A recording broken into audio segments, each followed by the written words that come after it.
So, Fringe. Warning. Some time ago, I was a bit more lax on what I took as requests. I don't mean that that's against the show or anything, but rather just stating that this is a show I have never watched. And in fact, the sole episode of the show I have seen before this review is, well, I'll get into that in the near future. So to be clear, I don't know a damn thing about this show's mythology. I'm going to do the best I can with it. But I'm afraid these aren't the early days where I could watch 50 episodes of something just to do a review of a couple of episodes. No, we don't got that time no more. So, just bear with me on this one. So we begin our series with a plane traveling in kind of rough-looking weather from Hamburg to Boston, and one guy is not looking too good. He pulls out his kit and gives what I'm going to guess is an insulin shot, but the guy still looks awful. Despite the disruption, he unbuckles himself and heads for the bathroom. But when the flight attendant reaches him, he's come down with a case of looking like a zombie. Then he throws up on her. One of those spitting kinds. Suddenly, everybody's getting it. In fact... It's like I picked the wrong week to quit drinking. The captain has turned on the autopilot, which is good. I'm pretty sure you can't fly a plane without fingers. After the titles, we meet up with our protagonist, Olivia Dunham, who has just finished the beautiful act of love in a motel room, as you can no doubt tell by her perfect hair and sweat-free skin. She's with the FBI, and she's sleeping with her partner. Her partner at the bureau. Obviously, they're romantic partners if they're boning. The reason for the motel is to try to hide their indiscretion from an organization which is dedicated to knowing every freaking thing Americans do every moment of the day. So, good luck with that. I love you.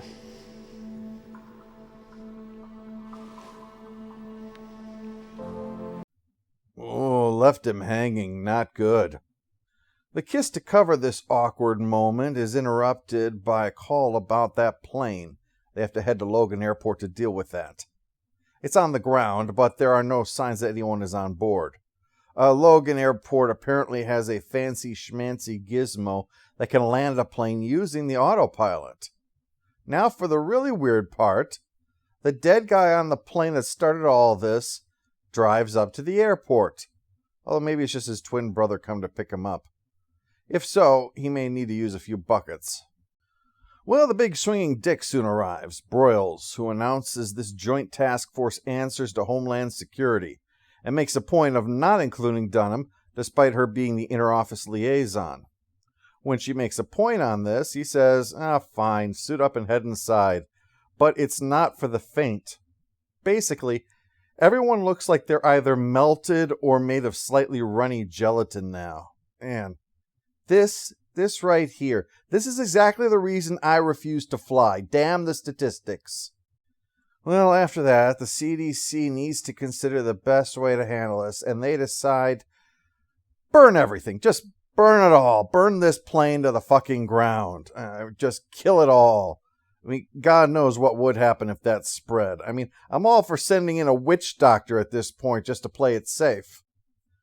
Dunham and Broyles lock horns more back at the federal building, and he tells her to follow up on a lead of two suspicious Middle Eastern dudes handing a white guy a briefcase. She thinks that getting this assignment is because of her professional history with him. She put away Broyles' best friend for sexually assaulting 3 Marine privates, so he has a grudge. While on assignment with her partner Scott, she's able to finally admit to what happened in the motel and to be able to say it back. So that's good. Relationship issues have been resolved. Let's go looking for the terrorists.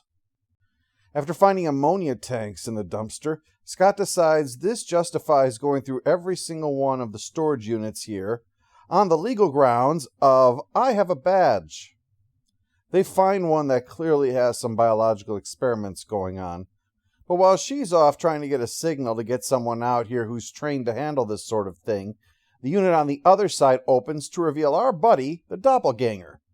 Scott pursues, but is led into a trap. Man, some poor schmuck with old records and a warped pool table is gonna be pissed. Dunham wakes up in the hospital, and the doctor informs her that Scott survived the explosion, but he was exposed to the lab's chemicals.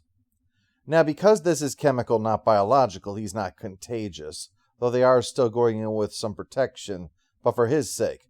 The guy's got enough problems already without giving him something new. Yeah, that's not a healthy pallor. That usually leads to someone looking for brains. So Dunham starts looking for experts that might be able to help Scott, and a name that keeps popping up is Dr. Walter Bishop. So she decides to go and ask Broyles about him. Funny enough, she arrives looking more sweaty and disheveled than she did after sex. Weird metabolism, that one. But she says that they need to question this guy, only problem being he's been in a mental institution for 17 years. Not mental because he's smart, by the way. Mental because he's gone gaga. The tension comes to a head between these two, so he makes it clear. The court ruled that Bishop can only be visited accompanied by immediate family. So get them to see Bishop, find something useful, and then Broyles could do something besides argue with her about this. So it's off to find Bishop's son Peter, who's in Baghdad. This show came out in 2008, hence the setting. The U.S. still had forces in Iraq at this time. And Peter is either trying to get a job or pull a con. It's honestly hard to tell. He's a genius, but a high school dropout, which is, again, why I don't know if this is a con or not. He throws a lot of jargon at the guy, so it may be that he knows his stuff, or he may know how to sound like a guy who knows his stuff. Either way, his day is about to be ruined now that Dunham has shown up. She tries pleading for help, but he's busy, and he doesn't like his father anyway, so he doesn't want to fly back to Boston so that she can have a conversation with a lunatic. So she brings up his FBI file about all the things he's in trouble over and why he's in Baghdad right now, and that some people would really like to know where he is at the moment. And all of a sudden, flying to Boston to visit his father sounds like a good idea. Maybe I'll get miles out of it. On the flight back, Peter explains that his father worked out of a Harvard lab for a toothpaste company.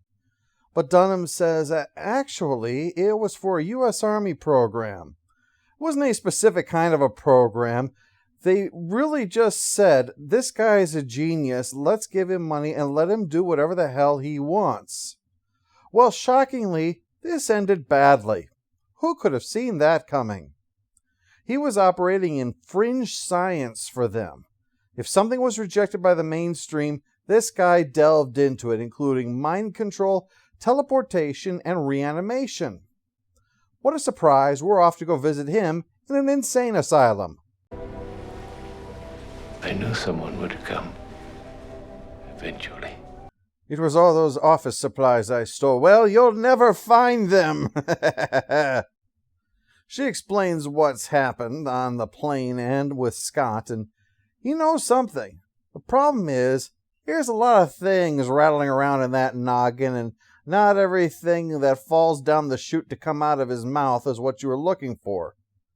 Now, fortunately, Bishop has cured this kind of condition before. So, do you remember what to do?